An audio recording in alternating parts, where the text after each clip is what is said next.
নমস্কার। সবাইকে নমস্কার।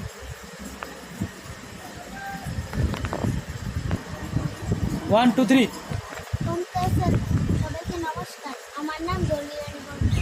আমি এখন আপনাদের একটি গল্প বলবো। এক গ্রামে একটি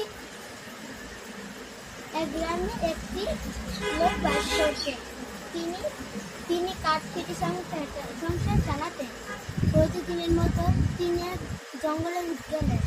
গিয়ে দেখলেন আসার পথে দেখলেন একজন মেয়ে, অনেক সুন্দর মেয়ে। দেখে বলল, আপনি কি আমাকে আপনার বাড়িতে নিয়ে যাবেন? লোকটি তো পাগল হয়ে গেল। বলল, হ্যাঁ নিয়ে যাবে। প্রতিদিনের মতো লোকটি প্রত্যেক দিন তার বাড়িতে